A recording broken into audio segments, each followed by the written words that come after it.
You guys. Hello. Um, Hi. This is weird for me. So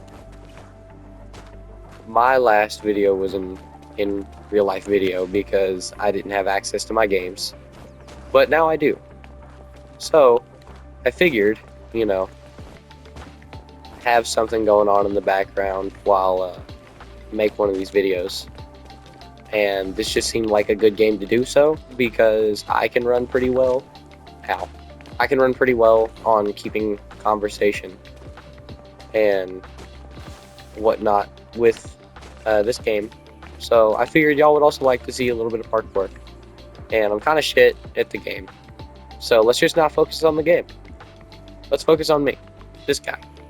Well, I don't look like this, as I'm sure y'all have seen. But, yeah. Yeah. Anyway. Hold on. I gotta cut this part out. I gotta change the thing. And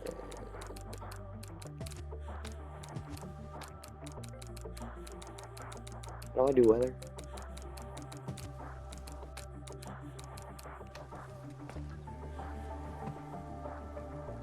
Sword. Alright, but yeah. Me. Hello. So, today, I guess I'm just gonna talk about shit that kind of fucks with me. And those things are, they're a lot.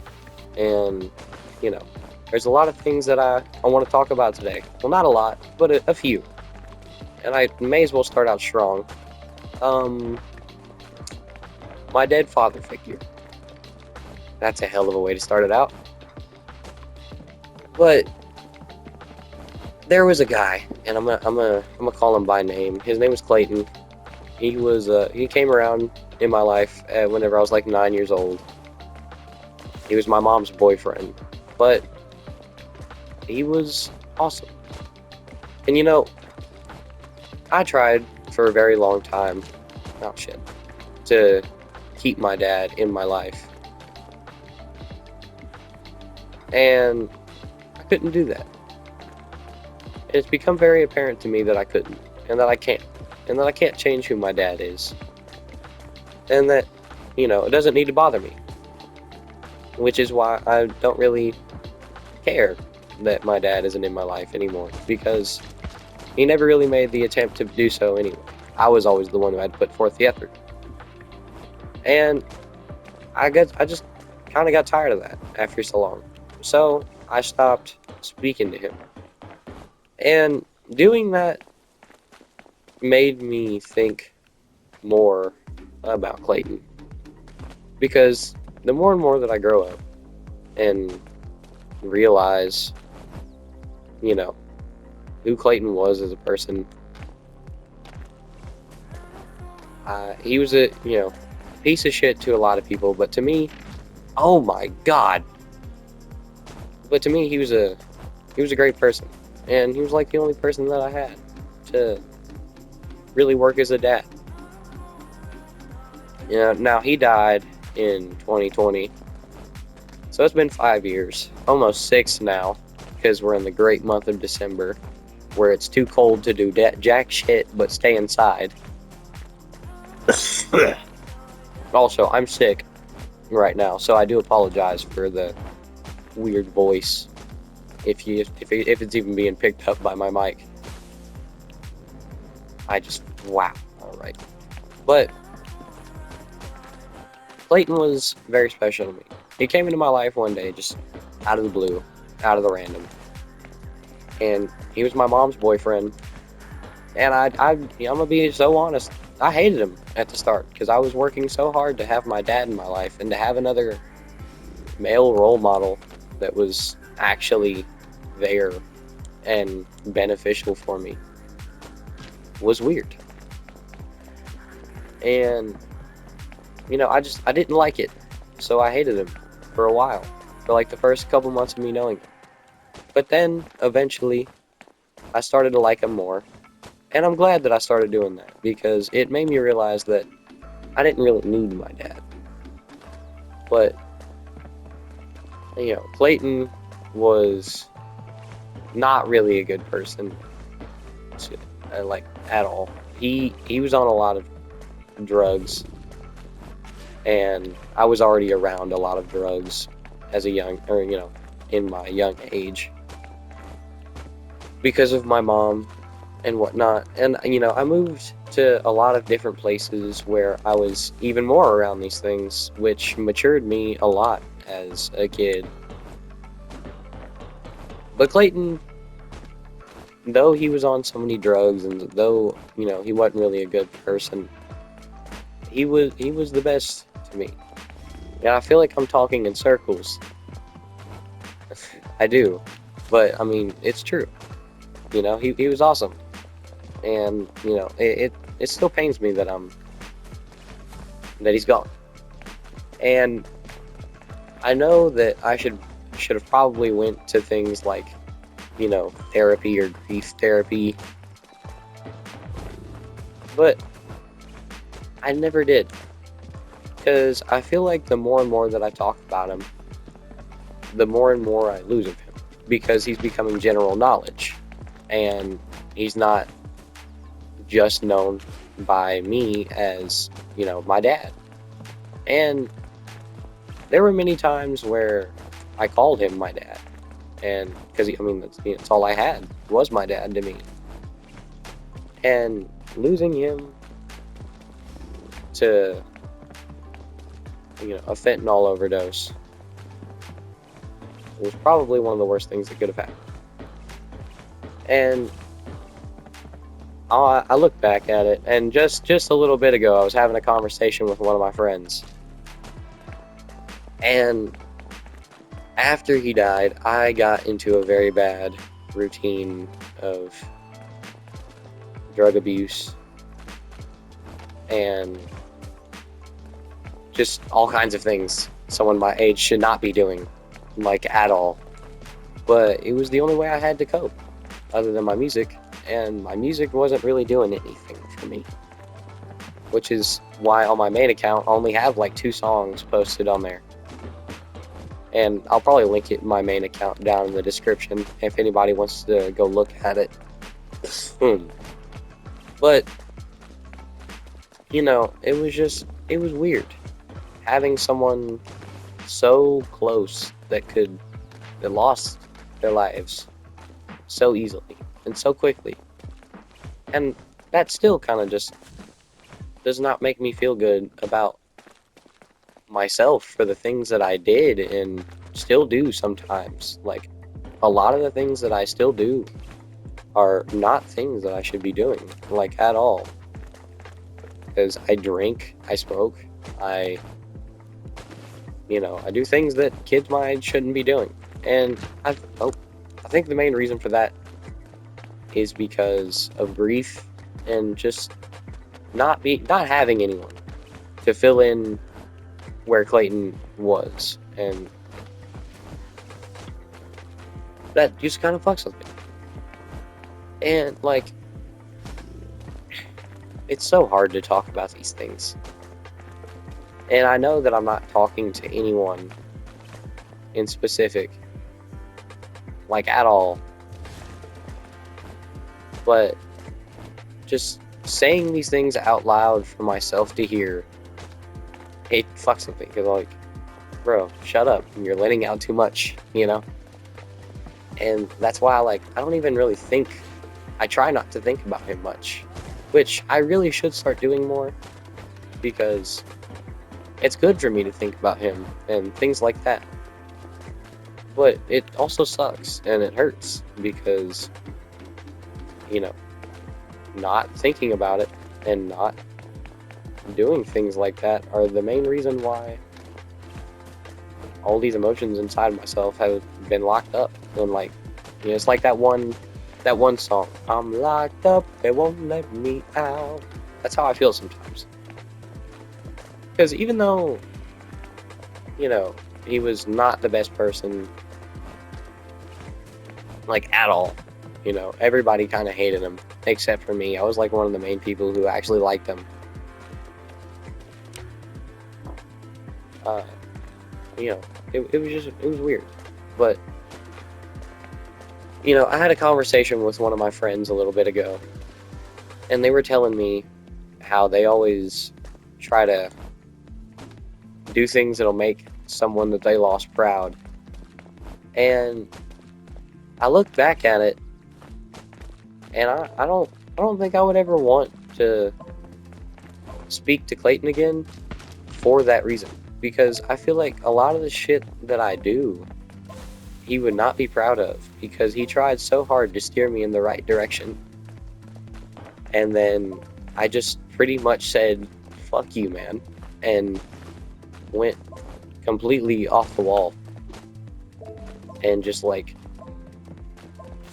didn't do anything he wanted me to do. And I met someone recently, and I'm not going to name them or anything for their privacy reasons, but I met someone recently who reminds me a lot of Clayton, and not like because of the things that they do or anything like that, but because Clayton used to play the guitar for me a lot, and hearing Clayton play the guitar was like pretty much the highlight of my day most days. And whenever that was gone, it was painful. And hearing this person play the guitar kind of just reminded me of that, and the fact that I don't have that anymore. And I don't have someone who I held very dear. And it makes me kind of jealous of a lot of people who do have people like that. Because what do you mean? Like, I can't ever see this guy again or hear from him. Grief is it's a hell of a thing. And even my mom, who I barely talk to most of the time, says that I should have went to grief therapy. But I feel like if I do that, then I'll lose a lot from him, and I'll lose a lot of people that are really close to me because of it. And I'm scared to do that. And it's just, I don't know, it's hard. It is. Clayton was a very big portion of my life that I'll never get back anymore. And I can't blame him for that. I mean, I very much so could, but I don't, because he is who he is, and I can't change that. But the severe want of just me wanting him to come back, wanting him to, like, be there and see the many things that I've done, not even just so he can be proud of me, but just so I can just rub in his face, look, I've did these things that I thought would make you proud, and I tried to do as much as I could for you. And him not being here to see major points in my life, like, just, he'll never be there for my graduation. He'll never teach me how to shave. He'll never teach me how to drive a car. He'll never see me get my first car.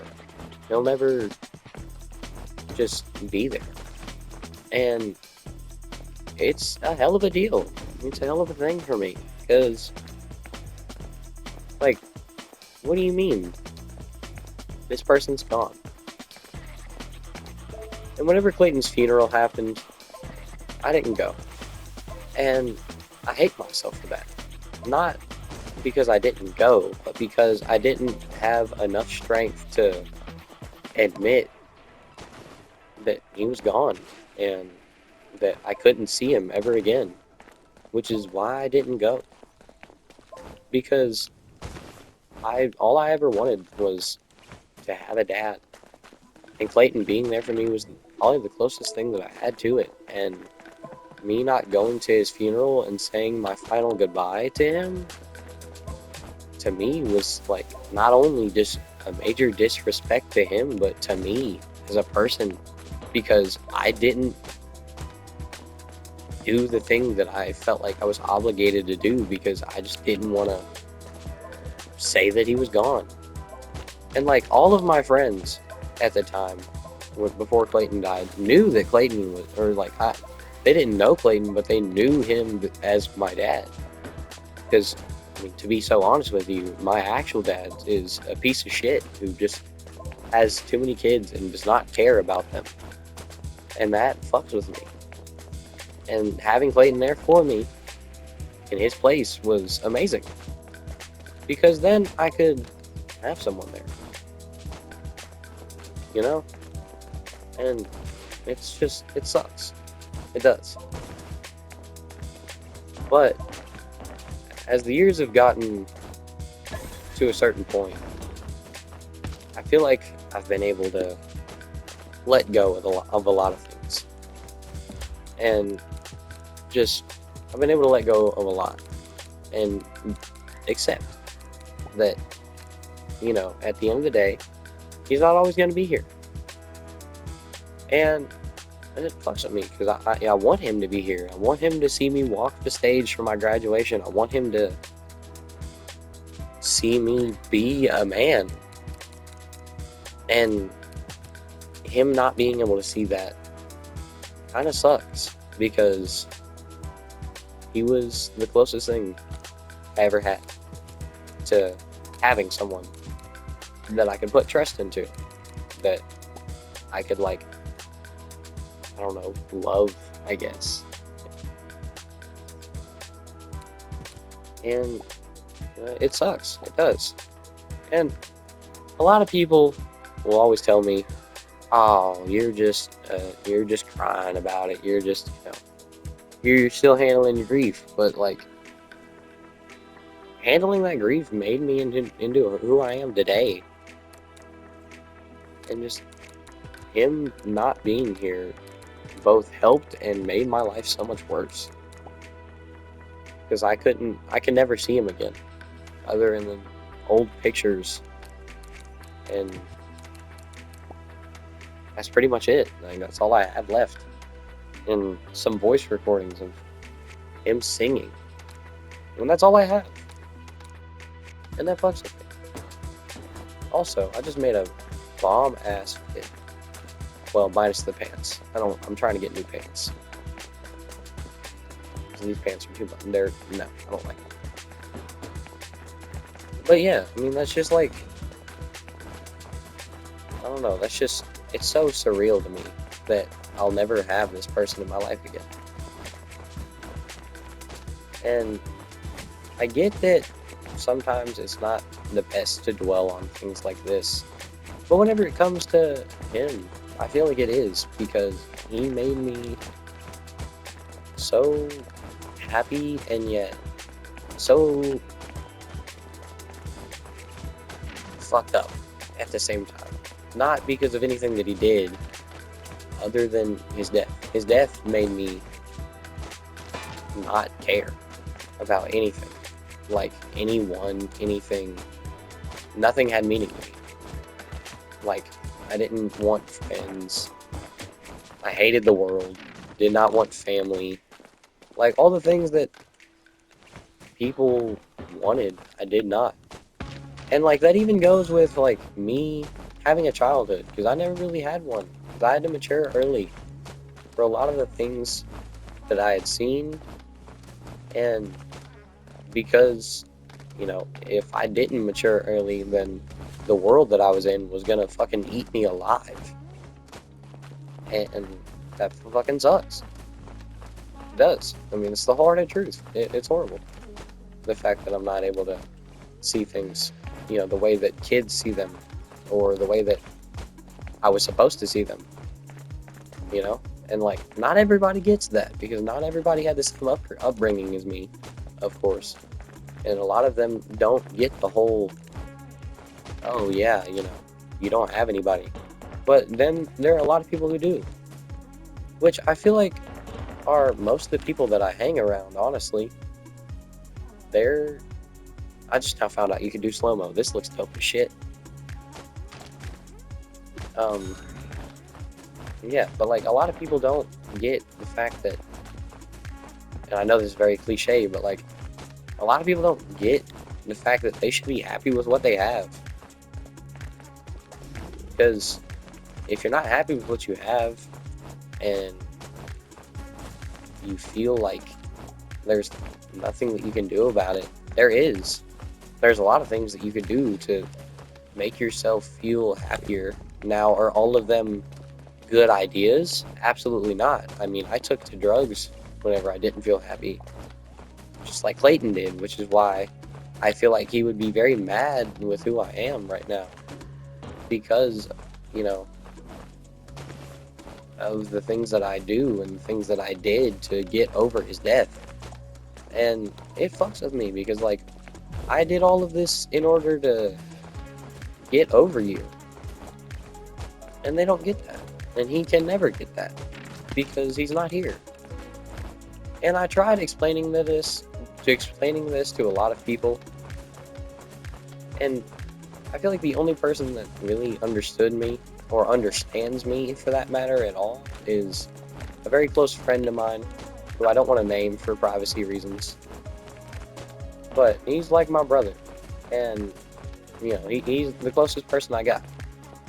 And I'm very thankful for him because, you know, he's the like one of the only people that I can go to talk about the things that I need to talk about to other people. Or about other people, or just, I don't know how to explain it for real, but like he's the only person I got that I can talk to. And that shit fucks with me. Because, you know, there are so many things that go through my mind on a daily that I want to talk about. That I want to talk to people about, but I can't. And it sucks. And another thing, because I want to get off the topic of Clayton before I start crying on camera or on film. Otherwise. Okay. So like that's just, I don't know, it's a big thing for me to talk to people about my problems, but at the same time doing it is scary, and I don't like doing it all the time. Because talking to people about my problems, I feel like, yes, they make them go away, my problems, but they don't, how do I say, they don't, like, get rid of them fully. But like, they take away some of the things that make people, and especially make me, who I am. Because I feel like if I talked about all of my problems, then eventually, like, past things that I went through will just fade away, and they'll be gone in history forever. And I don't want that, because I want to talk about some of these things, and I want people to hear my stories about these people that I know, and about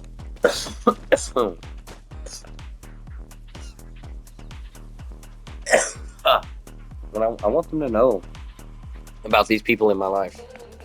And I want people to know who I am, what I've done, and I do want people to judge me for some things, but then there are times where all I want is peace. And I feel like the only way for me to ever get that, especially like with what I have available to me, the only way I've ever been able to get that is through things like drugs and alcohol and things that kids my age probably shouldn't be doing at all. And though it's a very, like, a lot of people see drugs as a good thing, and I don't blame them for that, but I don't think that they should see this as a good thing. And like, drugs are so easy to get. Like, just earlier today, I had a whole bunch of people asking me if I wanted to buy marijuana, and I was thinking about it, honestly, because having the drugs was a better alternative than going to therapy for me. And I don't think that makes sense in the slightest. And it shouldn't, because that's just how I feel. And, it's just, I don't know, it's a whole thing. But I'm in therapy, and I don't really talk to my therapist about the things that actually eat me up. Because my therapy sessions are something along the lines of, oh, hey, how you feeling? How you doing? How's people at the home? Everything all right there? They're not really like therapy sessions where I can sit there and open myself up. They're just times where I can just give someone a touch up on how things are going, not things that I want to talk about. Because I want to talk about things like this, but I can never bring myself to do it. I don't know if that makes sense. And if it does, then I'm glad it does. But to me, it doesn't, because I find therapy to be the thing. Well, it's always glamorized, of course, in Hollywood, the movies, YouTube videos, shit like that. It's always glamorized, and stuff like that being glamorized, I feel it takes away from a lot. I have to use adrenaline to get there. Stuff like therapy gets glamorized a lot through television, YouTube videos, Hollywood movies, oh shit. A lot of stuff that people need gets glamorized, and they go in thinking, oh, I'm gonna lay down on one of those red velvety couches, and I'm gonna talk about how fucked up my life is, or how bad I have life. And some therapists are like that. They'll have a nice couch where you can sit down, and they'll have stuff that you can do while you talk about your problems. But then a lot of therapists just don't really give a shit. There was once I had a therapist who literally rejected my case before she even met me, just because of how, well, not fucked up it was, but just because of how much they didn't really care. And they flat out told my mother, which is the one who told me that my therapy thing got rejected. They flat out told her that my case was just too much for them. And I didn't understand that. And it fucked me up. Because the main thing about a therapist is that they're supposed to help. And to me, at least, they really just kind of don't. I don't know. Therapy's never really been my thing. I see therapy as not a joke, because therapy is a very good way to help people. But for me, I feel like it doesn't work. Because I've been through so many therapy sessions in my life that they just don't help anymore. And they kind of just turn into me sitting there and doing checkups like I'm at the doctor or something. Because an average therapy session for me is oh, hey, how you doing? How's home? How's your grandparents? Shit like that. And don't get me wrong, it's awesome. It's awesome to have somebody to do daily check-ins with, but at the same time, it's not what I need. I need someone or something where I can talk about certain, my opinions and shit like that. And not a lot of people offer that nowadays, which is why I don't really like therapy, because it doesn't work. And I started using other forms of expression as my therapy, like art and music And it's worked, but then after so long, it loses its potency, and it doesn't work anymore. Because it just becomes a repetitive thing of, I'm going to put my emotions in a song and see what other people think about it.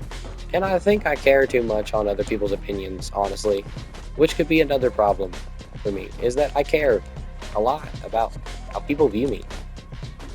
And that's been something that I've been trying to work on, but I'm not very good at it.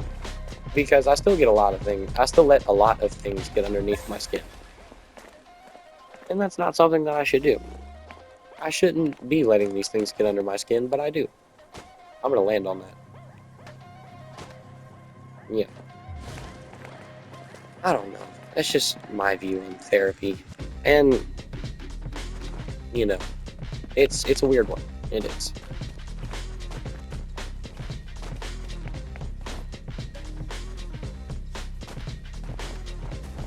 But, I mean, yeah, that's pretty much, I guess, that's just how it is for me. And there's not really much I can do to change that, like, at all. And I'm okay with that because I don't really want to change me or how I am or who I am. There are certain things that I would love to change, but I would lose too many people who I hold dearly and, who make me who I am.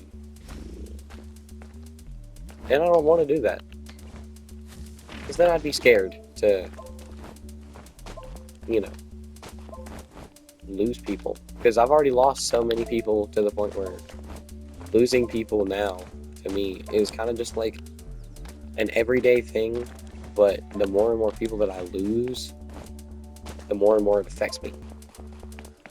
And for a good amount of time, there was people who I held very dear that over the years I've realized just don't give a fuck about me. And, it sucks. It does. But at the end of the day, there's not much we can do about it. Because losing people is an everyday thing. Everyone loses everyone, eventually. And that's just how it is. And I feel like I'm starting to come to terms with that slowly. But it's still a very steep slope of, well, this person's going to leave you.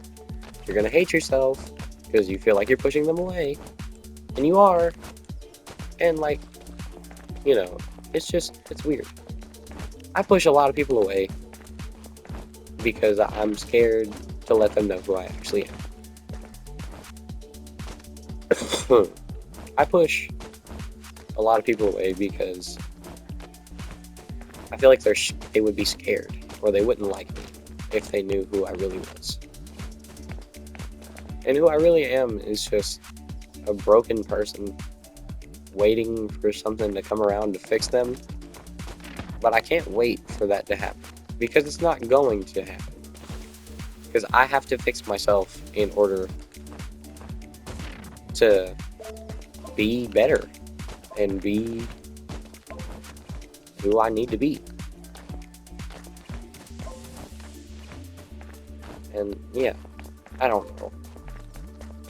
I'm a broken person who's very weird, that likes a lot of weird things that people don't like, and and that's okay. I'm okay with being the weird guy that nobody really likes. Because I've been that guy my whole life. And that's not something that I really care about anymore. I found that, no, in the event, I found the pigeon. But, I don't know. People are just an odd concept to me. And so is love. Love is a very odd concept to me. And there are many forms of it. There's platonic, there's romantic, there's a lot of different versions of love that not everybody knows about. And there was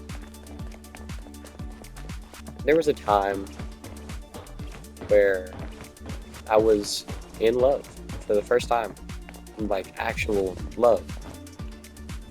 And that girl, her name was Zoe. And Zoe was my everything. Like, I loved her. wholeheartedly. She was the best thing that ever happened to me. And meeting her for the first time was amazing. She was so kind. She was very sweet. And she loved me for who I was. And I was going through a very rough time whenever I met her, where I didn't really like anybody. Like, I hated myself even. And she made me realize that even though people can hate people and people can be cruel and so horrible, there are also a lot of good people in the world. And I thank her for teaching me these things, but I don't think I would do anything more than try to have her back in my life. And that's not okay. I was gonna say that was okay, but it's not. Because I look at a lot of things in very weird ways.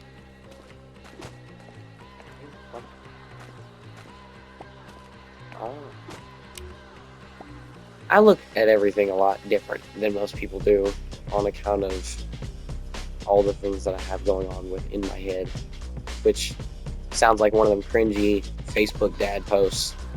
Oh, I have so much shit going on in my head. But, like, it's true, I do. You know, like, there's a lot of things that people don't know about me that I struggle with daily. And that's okay to me sometimes. Because not everyone needs to know how I feel or who I am. You know? But it feels nice to have someone like that. And there are a lot of things that Zoe taught me and Zoe helped me with that I'm very thankful for. And honestly, I think I would do nothing. I wouldn't be who I am today without her. Most definitely. And though she me and her ended things off. I tried to end things off with her on a good note, and she didn't really do that. And that kind of fucked with me because I loved her, and she just, like, threw me away without a second chance or a second glance or a second notice, you know? And I felt like she really noticed who I was and what I was going through, and she just did not care. She just pretty much said, fuck you, dude, get out of my life. And it hurt. And I still remember a lot of things about her. I still remember our first date. And my grandma had given me $50 to go and have a good time with her at our fair, or at, like, a little fair that we had. And I didn't spend a single dollar on myself. And I was there with her throughout the entire day, and we had so much fun together. We were riding all kinds of rides. And then towards the end of the night, whenever we had to go home, we convinced our parents to let us get 10 more minutes so we could go ride the Ferris wheel. And we rode the Ferris wheel. And on top of that Ferris, I fucking tipped the guy. I tipped the guy who does the whole, the one who operates the machines and shit. And doing that I tipped the guy to make sure that we would be in the very, laid out at the very top.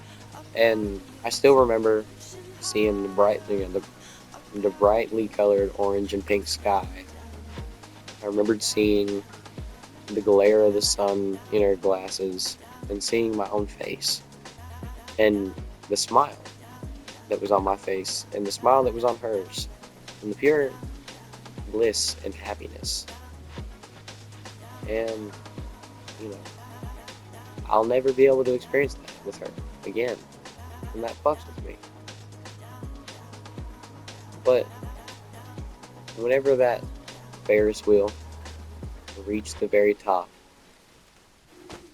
and the night was almost over, we shared our first kiss, which again, like I said, very cliche. We shared our first kiss, and for a moment in my life, everything was perfect. I felt truly happy. And it was amazing. And then we had our second date where we watched an amazing movie called The Perks of Being a Wallflower, which I love that movie, and I still watch that movie to this day because it hits very close to home for me. You know, it's a beautiful movie, and if anybody who watches this, I feel like you should go check it out. Honestly, it's an amazing movie, and I feel like it might change your perception on a lot of things. But we were watching that movie, and we made brownies, and we just sat there in silence.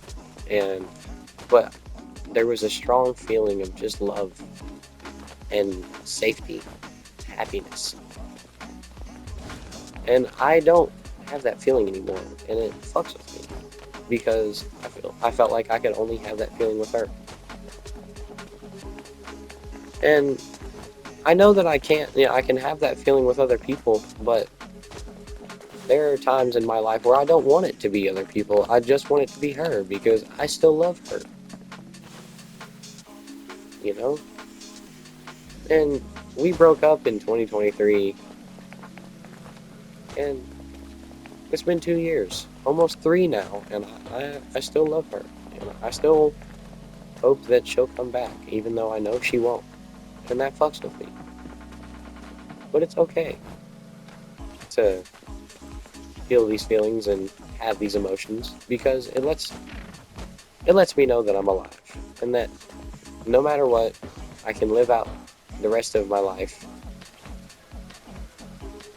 making other people's either the greatest time of their lives or just completely shitty, depending on who the person is, honestly.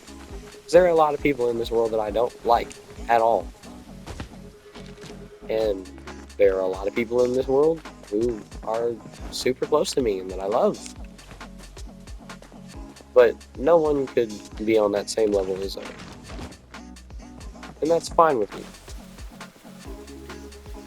And, I'm okay with that. But, yeah, I don't know. I'm weird, guys. Just don't. I'm sorry. I'm a weird fella, as they say. But I guess the key lesson is just don't. Well, there's no really lesson. I'm not trying to give lessons to y'all. I'm just trying to vent my problems out because I have nowhere else to do it, and I want people to hear who I am and how I feel on a day-to-day basis. But if you were to take a key lesson away from this, love is a weird thing, but that doesn't mean that you should get rid of it or completely tax it out of your life. Because doing so can cause you to lose a lot of people that are amazing to you. You know? But yeah, that's all I really had to talk about today. I will see y'all later, and thank you all for the wonderful time. And thank y'all for watching my videos, and I will see you guys later.